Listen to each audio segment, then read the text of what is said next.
plaît.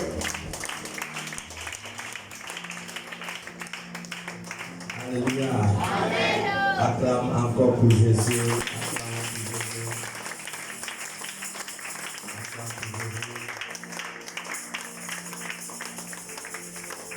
Gloire à Jésus. Il est merveilleux. Il est merveilleux. Tu es la bienvenue ce matin. Salut celui qui est à côté de toi. Salut. Salut une autre personne. Qu'il soit la bienvenue dans la présence de Dieu ce matin. Sois la bienvenue dans la présence de Dieu ce matin. Dieu nous accorde la grâce de nous retrouver encore dans ce lieu ce matin. Seigneur notre Dieu, toi qui es le Dieu de toute chair, tu es le Dieu d'Abraham, d'Isaac et de Jacob. Toi qui guides encore nos pas dans ce lieu ce matin, nous sommes venus là ce matin pour t'entendre. Nous venons ce matin pour t'entendre, Seigneur. Dispose encore une fois de plus nos cœurs à recevoir de toi. Gloire et honneur à toi. Dans le puissant nom de Jésus que nous avons prié. Amen, amen. Amen. Amen, amen. Acclame encore pour Jésus. Acclame pour Jésus. Acclamons pour Jésus. Acclamons pour Jésus. Je ne vous sens pas. Acclamons plus fort pour Jésus.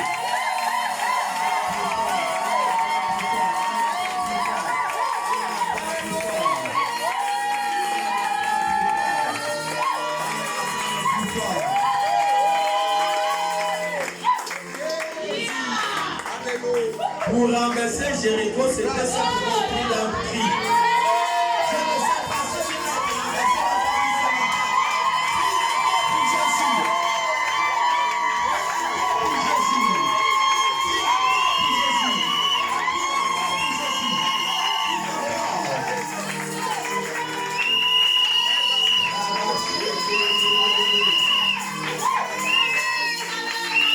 Merci Jésus pour ton amour.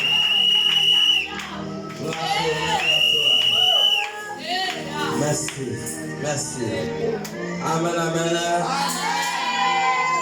Asseyez-vous dans sa présence. Alors ce matin, nous allons aller très doucement pour la compréhension de tout le monde. Nous prions le Saint-Esprit qu'il dispose nos cœurs à recevoir de lui ce matin. Soyons connectés, sois attentifs à la parole de Dieu ce matin. Alors que nous allons entrer dans la lecture, nous sommes dans le livre de Exode chapitre 12, le verset 1 à 14. Si la sœur peut nous faire la lecture, est-ce qu'on peut honorer la parole de Dieu en nous mettant debout? Est-ce qu'on peut honorer la parole de Dieu en nous mettant debout? Si la sœur peut nous faire la lecture, Exode 12, à partir du verset 1er au verset 14, il est dit, l'Éternel dit à Moïse et à Aaron dans le pays d'Égypte, ce mois-ci sera pour vous le premier des mois. Il sera pour vous le premier des mois de l'année.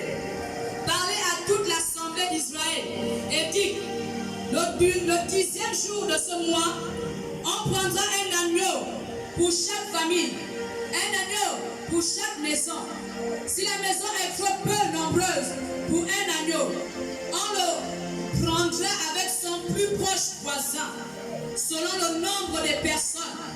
Vous compterez pour cet agneau d'après ce que chacun peut manger. Ce sera un agneau sans défaut, mâle, âgé d'un an. Vous pourrez prendre un agneau ou un chevreau. Vous le garderez jusqu'au 14e jour de ce mois. Et toute l'assemblée d'Israël l'immolera entre les deux soirs. On prendra son sang et on en mettra sur les deux poteaux et sur le linteau de la porte des maisons où le mangera. Cette même nuit, on en mangera la chair rôtie au feu. On la mangera avec des pains sans levain et des herbes amères. Vous ne le mangerez point à demi cuit et bouilli dans l'eau, mais il sera rôti au feu avec la tête, les jambes et l'intérieur. Vous n'en laisserez rien jusqu'au matin. Et s'il en reste quelque chose le matin, vous le brûlerez au feu. Quand vous le mangerez, vous aurez vos reins sains, vos souliers aux pieds et votre bâton à la main. Et vous le mangerez à la hâte. C'est la Pâque de l'Éternel. Cette nuit-là, je passerai dans le pays d'Égypte et je frapperai tous les premiers-nés du pays d'Égypte, depuis les hommes jusqu'aux animaux, et j'exercerai des jugements contre tous les dieux d'Égypte. Je suis l'Éternel. Le sang vous servira de signe sur les maisons où vous serez. Je ferai le sang et je passerai par-dessus vous, et il n'y aura point de plaie qui vous détruise quand je frapperai le pays d'Égypte. Vous conserverez le souvenir de ce jour et vous le célébrerez par une fête en l'honneur de l'Éternel. Vous le célébrerez comme une loi perpétuelle pour vos descendants. Amen. Amen. Asseyez-vous dans la présence de Dieu. Le thème de ce matin, c'est la Pâque. Nous parlons sur le thème la Pâque ce matin. Soyons attentifs à la parole de Dieu. Nous parlons de la Pâque. Qu'est-ce que c'est la Pâque? La Pâque commémore la sortie des enfants d'Israël de l'Égypte. La Pâque est une fête qui avait été faite pour célébrer la sortie des enfants d'Israël de l'Égypte. Donc, ils ont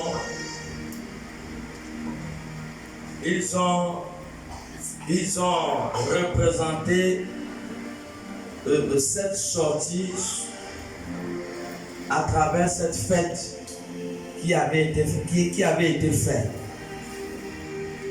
Donc, nous devons comprendre que le peuple d'Israël avait souffert en Égypte. Et c'était leur temps de pouvoir sortir de l'Égypte. Dieu les avait frappés de toutes sortes de fléaux. Et Dieu lui-même savait que ça, c'était le dernier fléau que les Égyptiens devaient subir.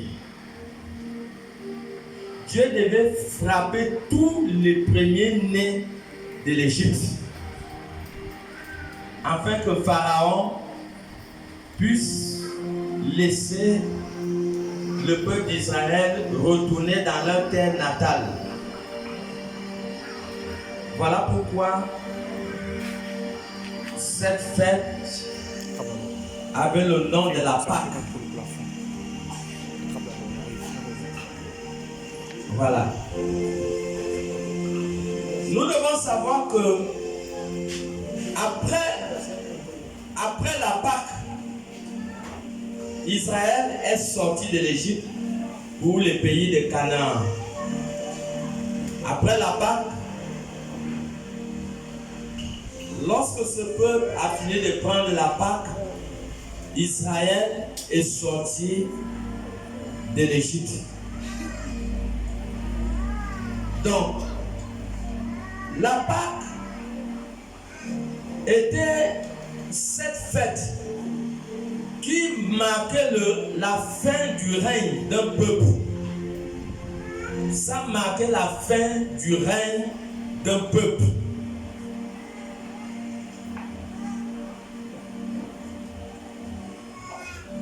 Donc, quand nous entendons parler de la Pâque, ça veut dire que c'est le début d'un nouveau règne. c'est la fin d'un règne. Voilà pourquoi le Seigneur va dire à Israël, il va dire au peuple d'Israël que vous prendrez un agneau. L'agneau était le sacrifice. L'agneau était le sacrifice qui devait être fait, qui devait être sacrifié, qui devait être égorgé. L'agneau était le sacrifice. Donc chaque famille devait avoir un agneau qu'il devait sacrifier. Et cet agneau était aussi c'était l'ombre d'une réalité des choses qui devaient se passer dans l'avenir. L'agneau devait être sacrifié dans la nuit. Il devait manger cette viande et il devait prendre le sang de l'agneau qu'il devait mettre sur les linteaux des maisons. Dieu a parlé dans Nombre 11 en disant que cette nuit, il dit cette nuit, ça serait la fin d'un règne. Il dit cette nuit, il dit je frapperai les Égyptiens.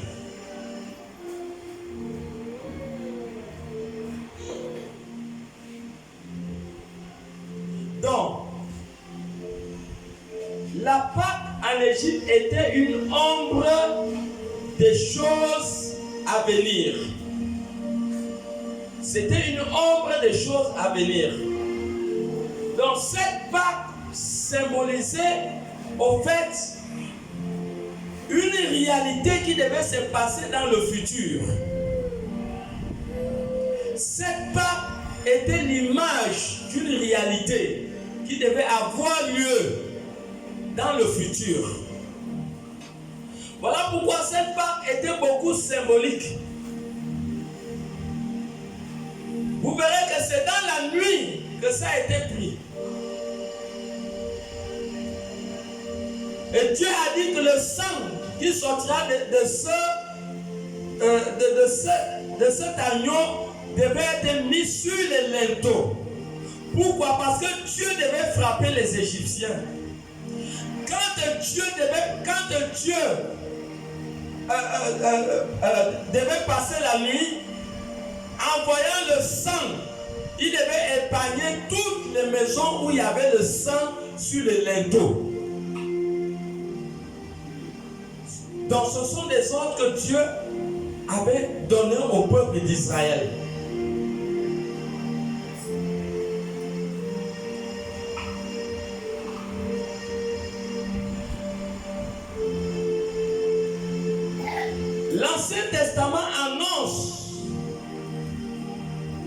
L'Ancien Testament annonçait un peuple et un agneau. Ça veut dire que l'Ancien Testament a annoncé un peuple et un agneau. Parce que la Pâque symbolise aussi l'annonce d'un peuple et d'un agneau qui devait être. La Pâque symbolise un agneau et un peuple qui devait être enlevé. Et un agneau qui devait être sacrifié. Donc, cette Pâque qui a été prise était une ombre de choses à venir. Cela expliquait quelque chose de très important qui a des liens avec l'existence de l'humanité. C'est ce que cette Pâque annonçait. Cette Pâque annonçait l'agneau qui devait être immolé. Cette Pâque annonçait un peuple qui devait être enlevé. Voilà pourquoi nous voyons dans Jean chapitre 1, le verset 29. Est-ce que tu es là? Jean 1, 29, sois connecté, maman.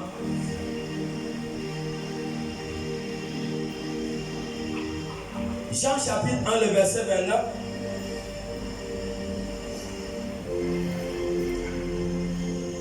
Jean chapitre 1, le verset 29, il est dit: le lendemain, il vit Jésus venant à lui. Quand Jean-Baptiste a vu Jésus venant à lui, et il dit, voici l'agneau de Dieu.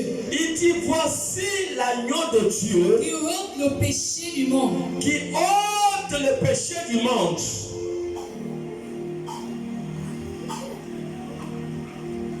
Jean-Baptiste a vu l'agneau de Dieu qui ôte le péché du monde. Mais dans l'Ancien Testament, ils ont commencé à représenter cette même histoire sur la base d'un peuple qui était dans la servitude en Égypte.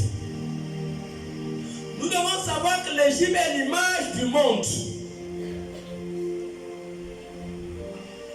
Et ce peuple devait sortir de la captivité. Ce peuple devait sortir de la captivité. Et Dieu va dire, allons-y toujours dans le livre de Exode.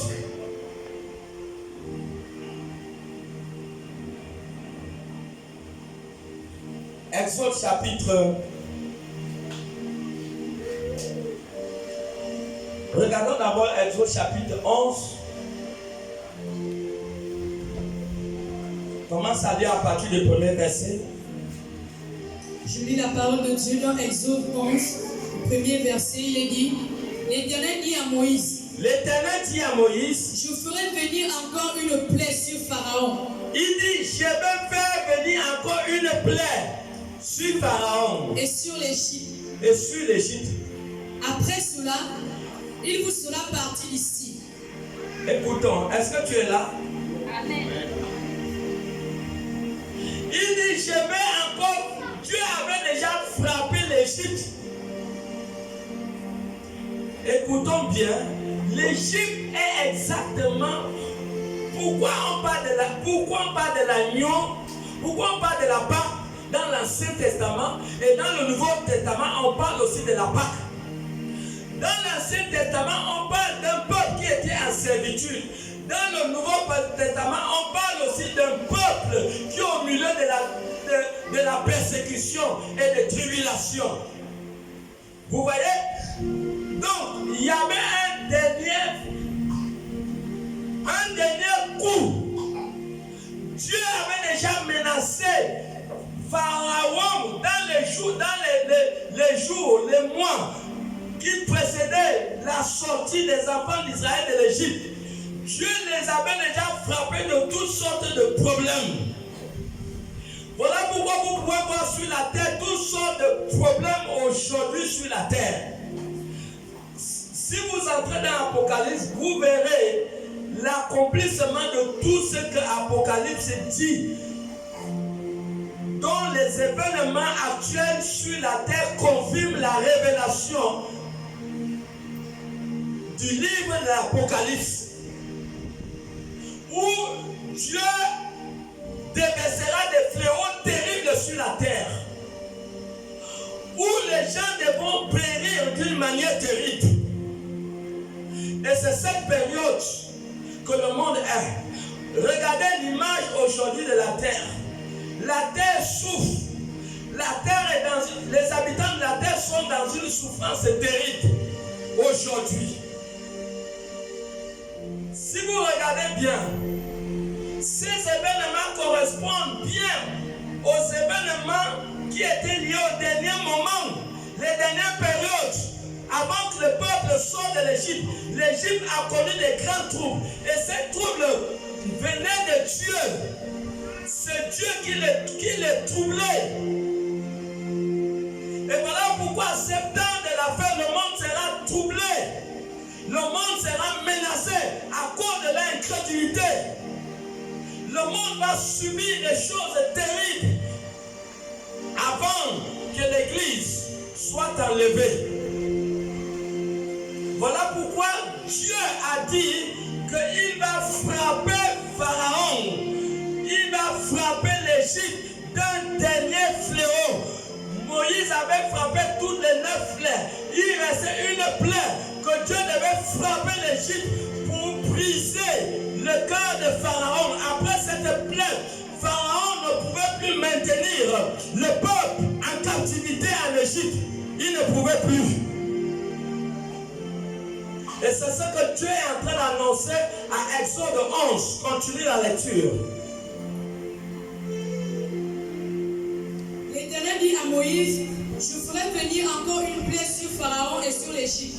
Oui. Après cela, il vous laissera partir d'ici. Et Dieu sait que quand il va frapper Pharaon pour cette dernière plaie, obligatoirement Pharaon ne pourra pas résister, le peuple va sortir de l'Égypte.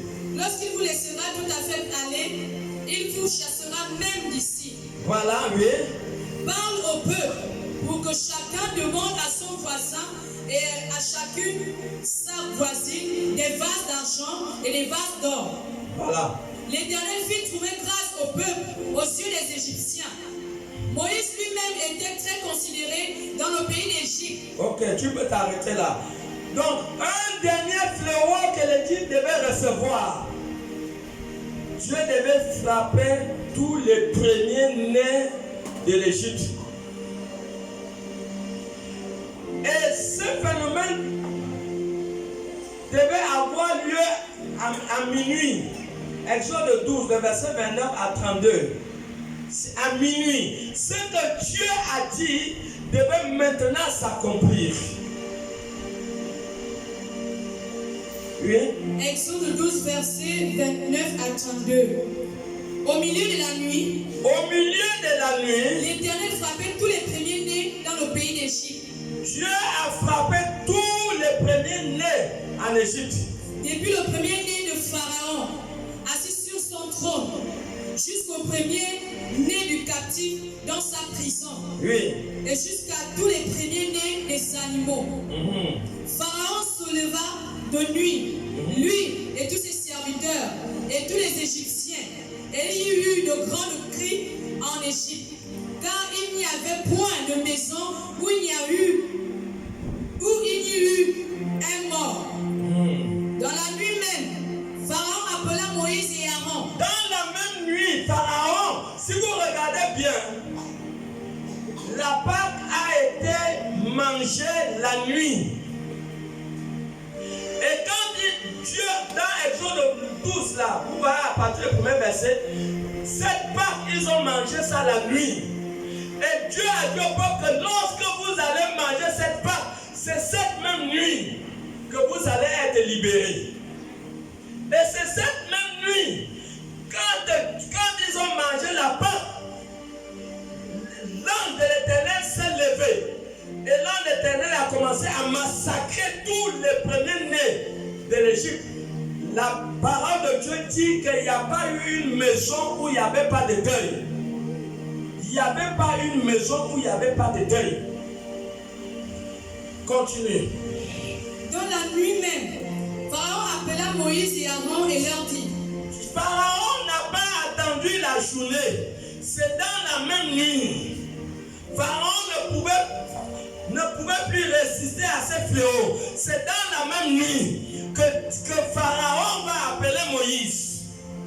Levez-vous et sortez du milieu de mon peuple. Il dit, levez-vous et sortez du milieu de mon peuple. Vous et les enfants d'Israël. Vous et les enfants d'Israël. Allez. Servez l'Éternel. Servez l'Éternel. Comme vous l'avez dit. Comme vous l'avez dit. Prenez vos brebis. Prenez vos brebis. Et vos bœufs. Et vos bœufs. Comme vous l'avez dit. Comme vous l'avez dit. Et allez. Et allez. Et bénissez-moi. Et bénissez-moi. C'est la nuit que le pour libérer Israël a été fait la nuit, lorsqu'ils ont pris la Pâque. Attention, lorsque la Pâque est célébrée, la Pâque symbolise la fin d'un règne et le début d'un autre règne. Nous devons faire attention, la Pâque a des choses un peu cachées que si vous n'avez pas la révélation, vous pouvez être dans la distraction des temps que nous sommes. Voilà pourquoi cette même nuit, le peuple a reçu l'ordre de pouvoir retourner dans leur pays natal. Après que le peuple avait mangé la Pâque dans la nuit, cette même nuit, ils ont été libérés. Étant donné que cette Pâque était une ombre des choses à venir, cela symbolisait une réalité, quelque chose de vrai qui devait se passer dans l'avenir. Écoutez, le sang qu'ils avaient recueilli après avoir égorgé l'agneau avait un objectif, avait un but. Écoutons, l'ange de l'Éternel a frappé toute l'Égypte. L'ange de Dieu a frappé toute l'Égypte à cause de quoi? Parce que simplement, lorsque l'ange passait en Égypte, l'ange a vu la plupart des maisons n'avaient pas le sang sur le linteau. Donc le sang de l'agneau était la vie, la sécurité du peuple. Le sang de l'agneau. Le sang de l'agneau était la protection divine contre l'ange de la mort qui devait passer. Mais malheureusement, lorsque l'ange est passé la nuit, l'ange a trouvé plusieurs maisons qui n'avaient pas le sang. Et malheureusement, la plupart de ces maisons étaient des maisons de ceux qui n'avaient pas cru en Dieu. Étaient ceux qui avaient méprisé cette Pâque qui était fêtée. Ceux qui avaient méprisé d'égorger un agneau et d'entrer dans les principes que le Dieu des Hébreux avait ordonné.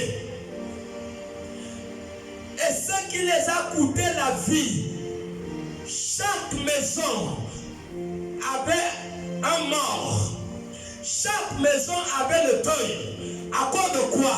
Parce qu'il n'y avait pas le sang. Le sang était la vie. Le sang était la vie. Mais comme le peuple juif était le peuple de Dieu, ils ont obéi à ce qu'on les a dit. Ils ont égorgé l'agneau et ils ont mis le sang sur le linteau. Quand la mort est venue, la mort ne les a pas atteints. Attention, peuple de Dieu. Attention, peuple de Dieu. Le même sacrifice va être fait avec toutes les valeurs de la première célébration. Dans la deuxième Pâque, qui était la Pâque véritable, qui devait avoir lieu, la chair qui était la chair de l'agneau devait avoir une grande importance. Le sang qui était le sang de l'agneau devait avoir une grande importance.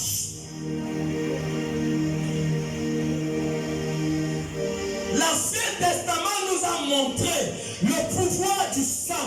Le sang avait le pouvoir d'éloigner les maisons des enfants d'Israël de la mort. Le sang avait le pouvoir d'éloigner les gens de la mort. Le sang de Jésus n'a jamais changé. Le sang de Jésus, le sang a le même impact. Le sang, déjà, le sang c'est quoi? Le sang c'est la vie. Le sang c'est la vie. Alors qu'est-ce qui va se passer? Lorsque la Pâque véritable devrait avoir lieu. Jésus va parler dans Matthieu 26, 1 à 4. Matthieu 26, 1 à 4. Matthieu 26, 1 à 4, il est dit, lorsque Jésus eut achevé tous ses discours, il dit à ses disciples, vous savez que la Pâque a lieu dans 2 jours. La Pâque a lieu dans 2 jours. Et que le Fils de l'homme sera livré pour être crucifié. Le Fils de l'homme, Jean-Baptiste avait déjà défini le genre de l'agneau. L'agneau de la Pâque véritable n'était pas un animal, mais c'était une personne. Voilà pourquoi quand Jean le voit venir, dans Jean chapitre 1, le verset 29, Jean dit, voici l'agneau véritable, voici l'agneau véritable qui sauve le monde, voici l'agneau par lequel le monde devait être sauvé, voici l'agneau véritable par lequel le monde sera sauvé, voici l'agneau véritable qui ôte le péché du monde. Jean-Baptiste l'a localisé par le pouvoir de la révélation. Alléluia. Il a localisé l'agneau véritable. Et Jésus lui-même savait, à cette période, le peuple d'Israël devait faire la Pâque. Il devait faire la Pâque et il devait manger les animaux. Alors que les disciples devaient manger le corps d'un homme et devaient boire le sang d'un homme. Et c'était la Pâque véritable. C'était la Pâque véritable. Parce que Jésus lui-même, il était le sacrifice. Jésus était le sacrifice.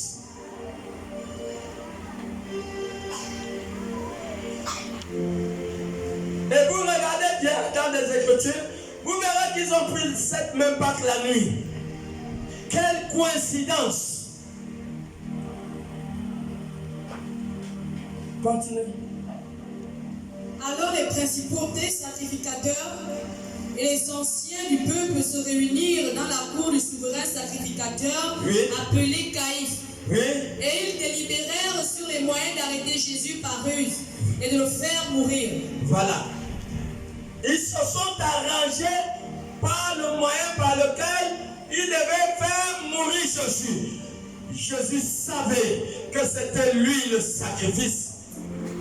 Même Ésaïe 53, Ésaïe a eu la révélation de l'agneau qui devait être immolé. Ésaïe a eu la révélation qu'il est allé. Il est allé comme un agneau, sans défense. Il n'avait rien pour éclairer le monde. Ésaïe 53, 1 à 7. C'était l'agneau. Ça avait été prophétisé par des patriarches.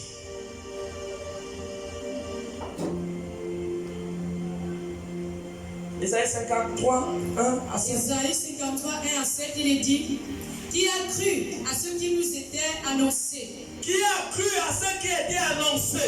Qui a reconnu le bras de l'Éternel? Qui a reconnu le bras de l'Éternel? Il s'est levé devant lui comme une faible plante. Comme une faible plante. Comme un rejeton qui sort d'une terre desséchée. Oui. Il n'avait ni beauté ni éclat. Il n'avait pas de beauté ni éclat. Pour attirer nos regards. Pour attirer nos regards. Son aspect n'avait rien pour nous plaire. Son aspect n'avait rien pour nous plaire. Mais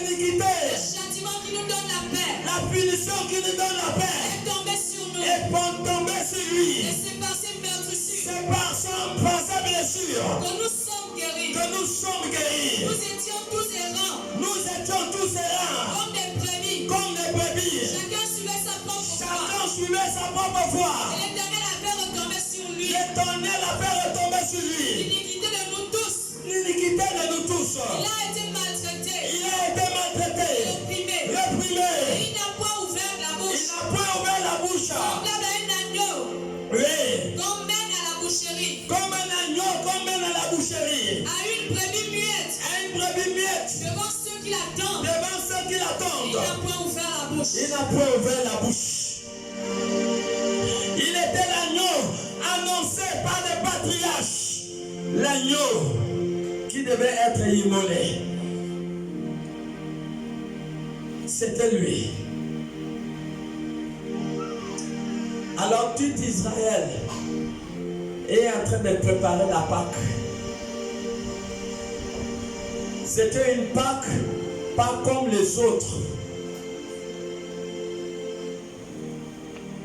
Parce qu'un sacrifice devait être fait. Et le sacrifice, c'était Jésus qui devait être crucifié à la croix. C'était l'agneau de Dieu. L'agneau de Dieu qui ôte le péché du monde.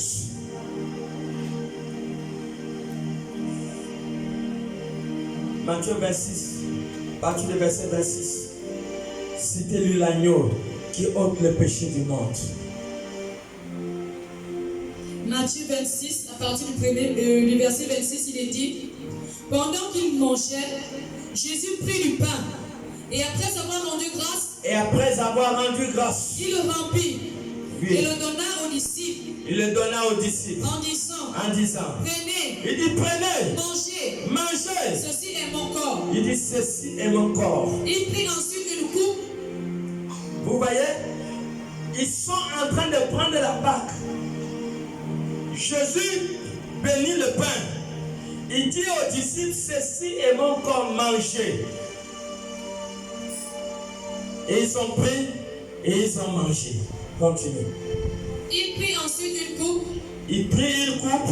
Et après avoir rendu grâce, il la leur donna. En disant, buvons-en tous. Il dit, buvons-en tous. Car ceci est mon sang. Il dit, ceci est mon sang. Le sang de l'alliance. Le sang de l'alliance. Qui est répandu pour plusieurs. Pour la rémission des péchés. Pour le pardon des péchés. Je vous le dis. Je ne boirai plus désormais de ce fruit de la vigne. Oui. Jusqu'au jour où j'en boirai de nouveau avec vous dans les lieux, dans le royaume de mon Père. C'est bon. Jésus et ses disciples, Jésus est en train de donner la Pâque à ses disciples. La Pâque commémore la fin d'un règne et le début d'un autre règne. C'était ce jour que tout le dossier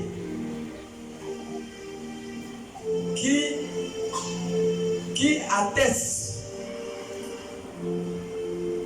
le salut du peuple, le salut de l'Église a été fait en ce jour.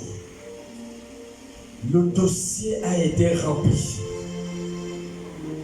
C'est ce jour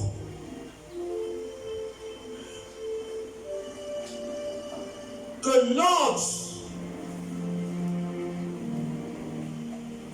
a été donné pour que l'Église puisse avoir accès à l'enlèvement et au paradis.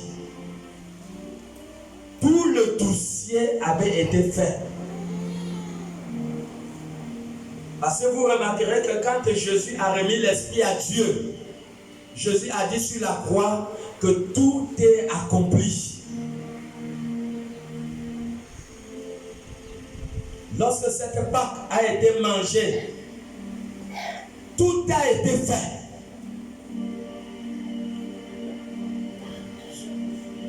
Le décret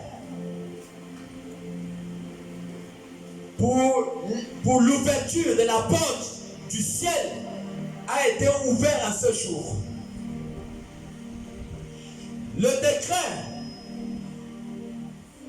et l'autre avait été donné ce jour pour que l'Église puisse avoir accès à l'enlèvement. C'est ce jour. Parce que la Pâque symbolise la fin d'un règne. Tout avait été fait cette nuit. Le dossier a été signé officiellement pour l'enlèvement de l'Église. Le dossier a été signé officiellement pour que l'Église puisse avoir accès au paradis. C'est cette nuit. C'est cette nuit. Cette nuit où la Pâque a été prise avec les disciples.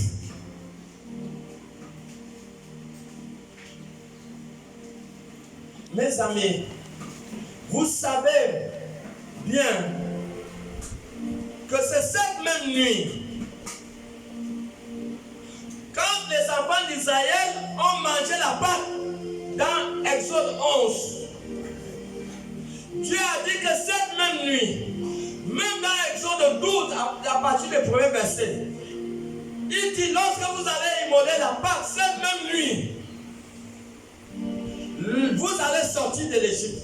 Et bizarrement, ce que Dieu a dit, quand tous les premiers-nés de l'Égypte sont morts, c'est cette même nuit que Pharaon s'est levé.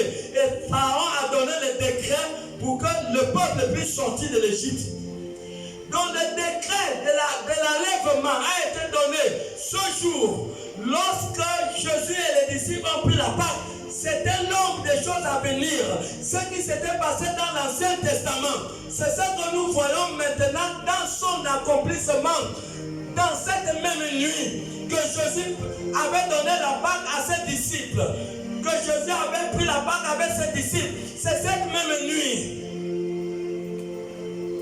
C'est cette même nuit. Un nouveau règne de l'Église a commencé cette nuit. C'est cette même nuit. Et je suis en train de recevoir Romains 13.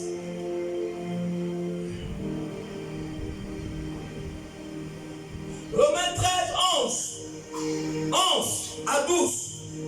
Romains 13, 11 à 12, il est dit, cela impose d'autant plus que vous savez en quel temps nous sommes. Vous savez en quel temps nous sommes. C'est l'heure de vous réveiller à la fin du sommeil. C'est l'heure de vous réveiller à la fin du sommeil. Là maintenant le salut est plus proche de nous. Le salut est plus proche de nous que lorsque nous avons cru. La nuit est avancée. La nuit est avancée. Le jour approche. Le jour approche. Dépouillons-nous donc des œuvres des ténèbres. Dépouillons-nous donc les œuvres des ténèbres. Et revêtons les armes de la lumière. Revêtons les armes de la lumière. Mais mes amis, il faisait nuit que le décret, Pharaon a donné le décret pour que le peuple puisse sortir. C'était la nuit. Et Romain nous fait comprendre que pendant qu'il fait nuit, dépouillons-nous des œuvres des ténèbres parce que le jour arrive. Le jour arrive. C'est le jour que le peuple, Dieu a dit, il a dit, même dans la nuit, mettez vos ceintures, mettez vos chaussures, parce qu'une fois le jour arrive demain matin, vous allez commencer à marcher. C'est la nuit que Dieu a parlé de toutes ces choses. Alors que le monde traverse les moments de ténèbres, c'est maintenant que chacun de nous devons nous dépouiller des œuvres de ténèbres, des œuvres de la nuit, parce que le jour arrive. Jésus a déjà pris la Pâque. La Pâque a déjà été prise. Les enfants d'Israël avaient déjà pris la Pâque. Le décret de l'autre avait déjà été donné par Pharaon. L'ordre pour qu'il soit libéré avait déjà été donné par Pharaon.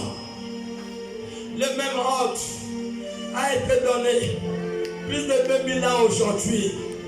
Et les gens sont dans la distraction. On est dans la distraction, mes bien-aimés.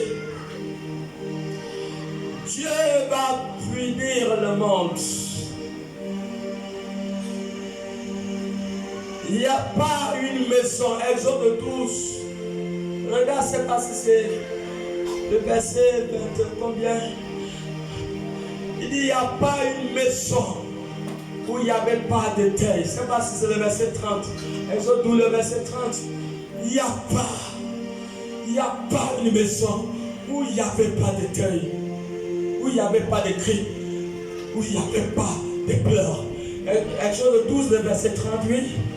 Exode 12, le verset 30, il est dit, Pharaon se leva de nuit. Oui. Et lui, et tous les serviteurs, oui. Et tous les Égyptiens. Oui. Et il y eut de grands cris en Égypte. Oui. Car il n'y avait point de maison où il n'y eut un mort. Il n'y a pas eu de maison en Égypte où il n'y a pas eu de mort. Il n'y a pas eu une maison en Égypte où il n'y a pas eu de mort. L'Égypte aujourd'hui symbolise le monde. L'Égypte aujourd'hui symbolise toi. Dedans on parle de maison. Le monde aujourd'hui symbolise. L'Égypte symbolise le monde aujourd'hui. Et dans ce monde, il y a des maisons partout. Il y a des maisons partout. Et Dieu, avant que l'Église soit enlevée,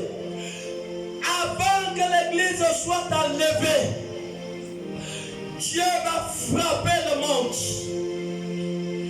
Dieu va frapper les païens. Dieu va frapper les païens. L'Égypte symbolise le monde.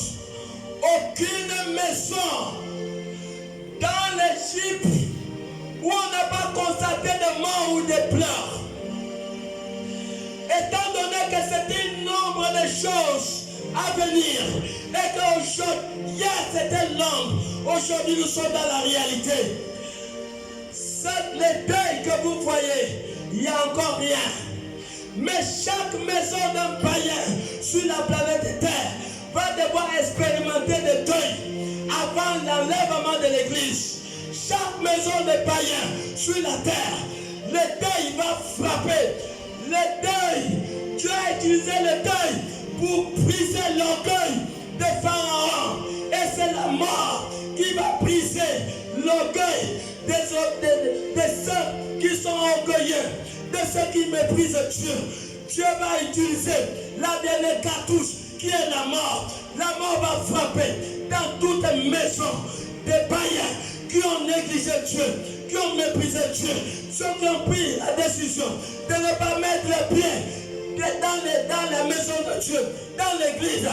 Bien-aimé, Dieu va frapper le monde.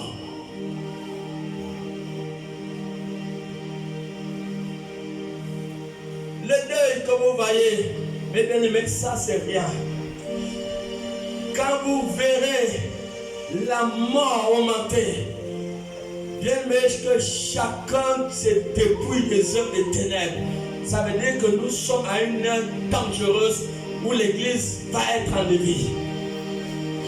Le deuil sera la dernière arme que Dieu va utiliser sur les méchants de la terre. Dieu va frapper. Regarde un peu Ésaïe chapitre 13, le verset 9 à 13. Dieu va frapper d'une manière terrible toutes les maisons des païens. Il y aura des pleurs, pareil comme ça s'est passé en Égypte. Des pleurs.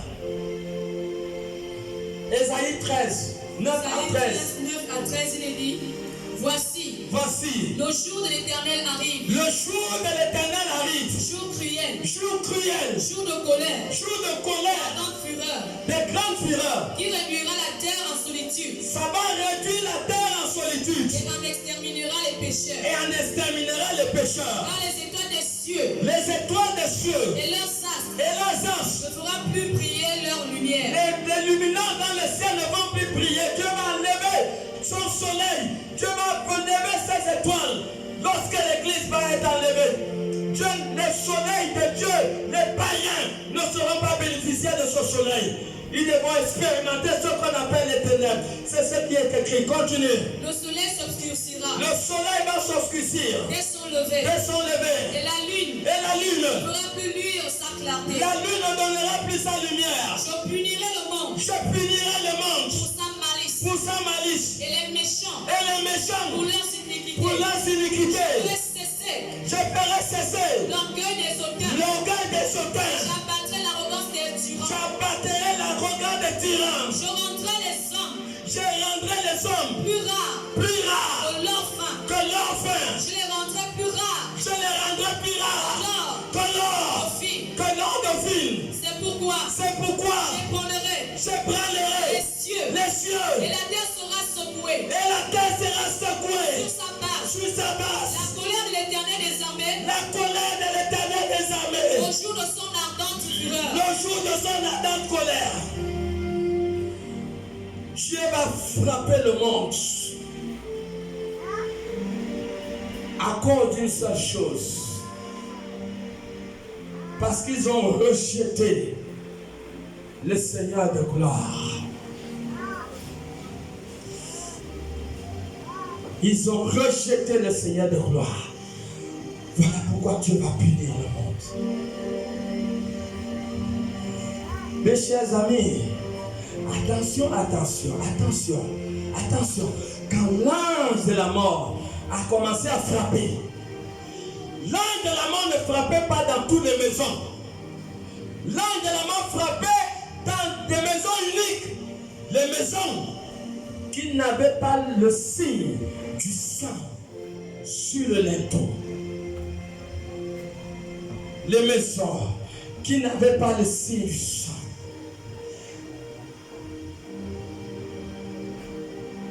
Hier, c'était l'ombre des choses. Aujourd'hui, c'est la réalité. La mort frappe. Mais la mort n'a pas le pouvoir de frapper partout. Quand la mort voit le sang, il n'entre pas dans cette maison. Alléluia. Quand il voit le sang, il n'entre pas dans cette maison. Parce que le sang, c'est la vie. Jean 6, 53 à 57. À 55. Jean 6, 53 à 55, il est dit. Jésus leur dit. En vérité. Je vous le dis. Si vous ne mangez la chair du Fils de l'homme. Si vous ne mangez pas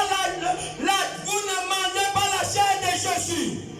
Et si vous ne buvez pas son sang. Si vous ne buvez pas le sang de Jésus. Vous n'avez point la vie en vous-même. Vous n'avez pas la vie en vous-même. Attends d'abord.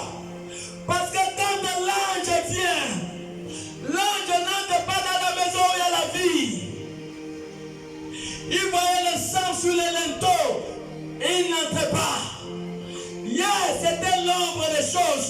Aujourd'hui, c'est la réalité. Hier, c'était le temple physique, la maison physique. Mais en Corinthiens 3,16 dit, nous sommes le temple de Dieu. Il doit avoir la marque de la vie, qui est le sang de Jésus. Le sang de Jésus, c'est regrettable pour les gens qui ne prennent pas la Sainte Seine. C'est regrettable. Vous ne savez pas le mal que vous êtes en train de vous faire. C'est dans le sang de Jésus qui avait la vie. C'est ce même sang qui empêchait que les langues de la mort pénètrent dans la maison des enfants d'Israël. C'était le sang. Et en cette heure dernière, c'est le même sang qui empêchera la mort dans la maison des vrais chrétiens. Le sang de Jésus, ça va empêcher la mort. Parce que Dieu va frapper le monde, toute maison sur la planète Terre va expérimenter le deuil en ce temps de la fin. Ça va frapper fort et fort et fort. Nous avons écouté Ésaïe 13. Ça va frapper fort. La seule chose qui empêchera que l'ange de la mort ne pénètre pas dans votre maison qui est votre corps, c'est le sang de l'agneau, le sang de Jésus, qui incarne la vie de Dieu. Et voilà pourquoi Jésus dit, si vous ne buvez pas de mon sang, vous n'avez pas la vie en vous-même. Reprends la lecture. Jésus leur dit. En vérité, je vous le dis. En vérité, je vous le dis. Si vous ne mangez de la chair du Fils de l'homme. Si vous ne mangez de la chair du Fils de l'homme. Et si vous ne buvez son sang. Si vous ne buvez pas son sang. Vous n'avez pas la vie en vous-même. Vous n'avez pas la vie en vous-même. Continue. Celui qui mange ma chair. Celui qui mange la chair de Jésus. Et qui boit mon sang à la vie éternelle. Qui boit le sang de Jésus à la vie éternelle. Et je le ressusciterai au dernier jour. Mon bien-aimé, si tu n'as pas le sang de Jésus, tu ne pourrais pas être ressuscité. Continue. Car ma chair est vraiment une nourriture. La chair de Jésus est une nourriture. Et mon sang est vraiment un breuvage. Le sang de Jésus est un breuvage. Celui qui mange ma chair. Celui qui mange ma chair. Qui boit mon sang. Qui boit mon sang. Demeure en moi. Demeure en moi. Je demeure en lui. Et je demeure en lui. Alors tu peux me dire, quelles sont les raisons pour lesquelles, lorsqu'il y a la Sainte Seine, tu n'avances pas? Mon bien-aimé, tu ne sais pas le mal que tu te fais. Lorsqu'il y a la Sainte Seine, tu esquives la vie éternelle. Tu esquives la vie éternelle.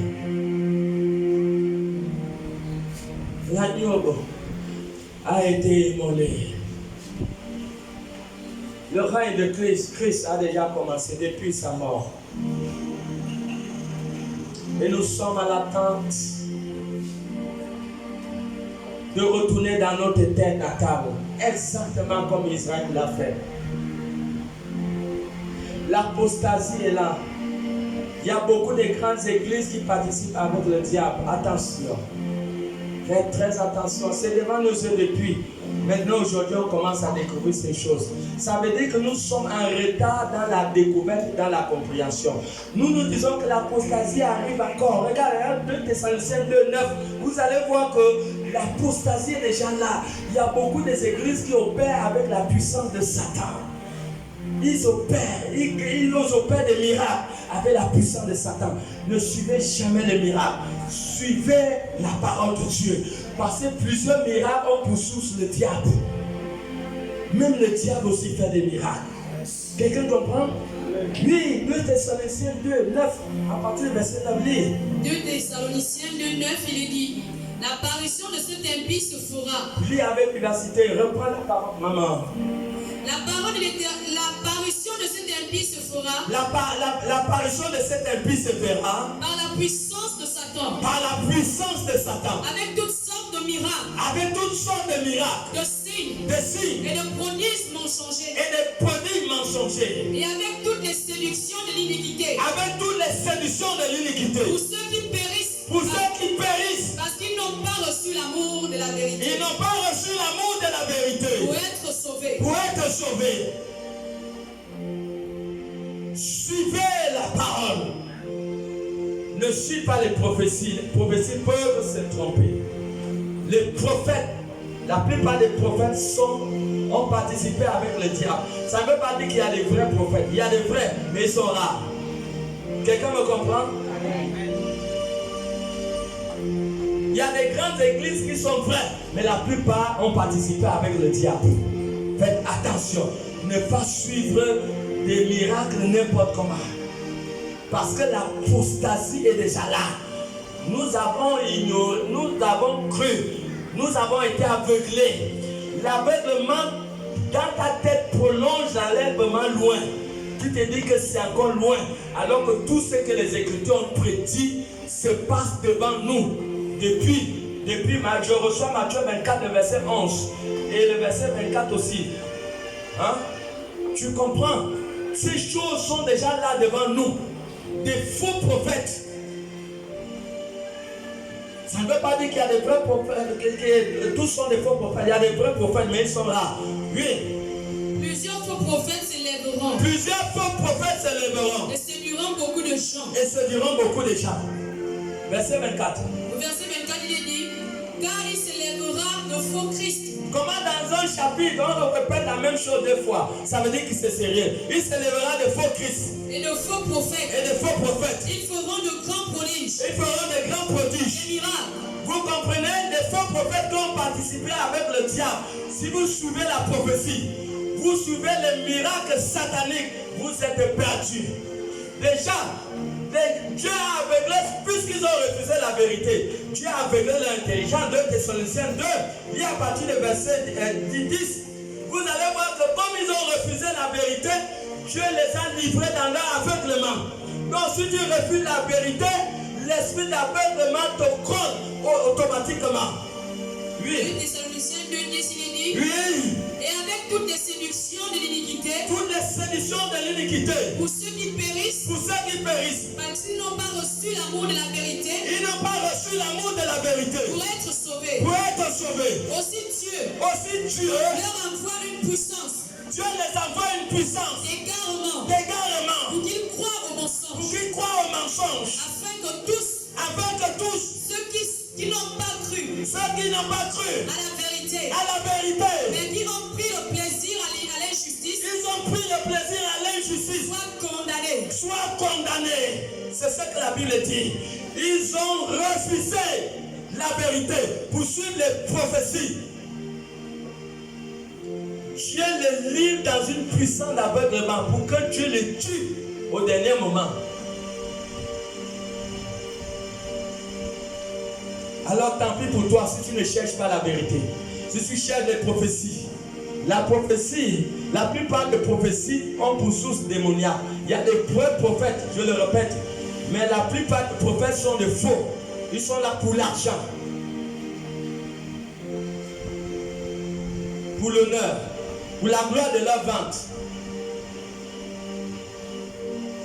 Donc voilà pourquoi il est très important de comprendre.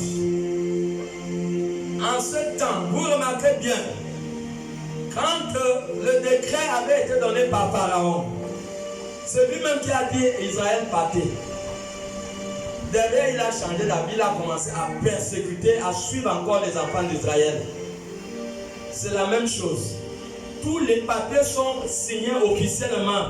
Le jour de la dernière part pour notre enlèvement, tous les papiers avaient été signés officiellement.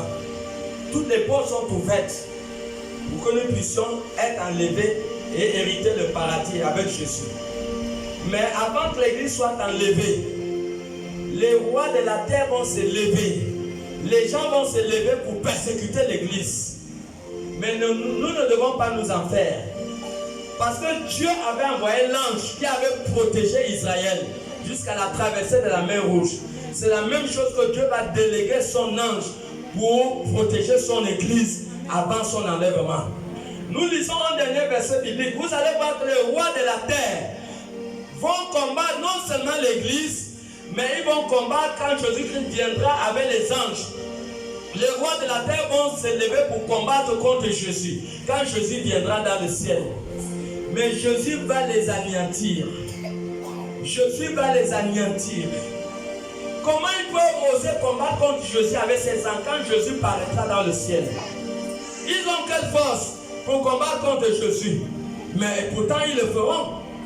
Cela est prédit dans Apocalypse 19, le verset 19. Avant. Apocalypse 19, 19. Apocalypse 19, 19, il est dit. Et je vis la bête. Et je vis la bête. Et les rois de la terre. Et les rois de la terre. Et leur armée rassemblée pour faire la guerre à celui qui était assis sur le cheval et à son armée. Vous voyez, les rois de la terre se sont levés pour faire la guerre à Jésus et son armée. Reprends la petite partie là, oui.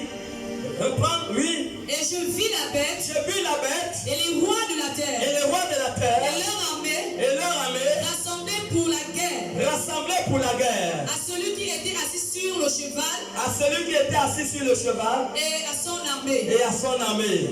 Et la bête. Et la bête. Fut prise. Elle fut prise. Et avec elle. Et avec elle. Le faux prophète. Les faux prophètes. Qui faisait. Devant elle. Les prodiges. Par lesquels. Il avait séduit ceux qui avaient pris la marque. Les prodiges par lesquels il a séduit ceux qui avaient pris la marque de la bête. Et adoré son image. Ils furent tous. Tous les deux jetés vivants. Tous les deux jetés vivants. Dans les temps ardents de feu. Dans les temps ardents de feu. Et de souffle. Il croient qu'ils pourront faire la guerre à Jésus ne peuvent pas. Jésus va les saisir, la bête et tous ses rois. Et il va les jeter dans la fournaise de l'enfer. Amen, amen. Est-ce que tu es là ce matin? Acclame pour le Seigneur Jésus et mets-toi debout.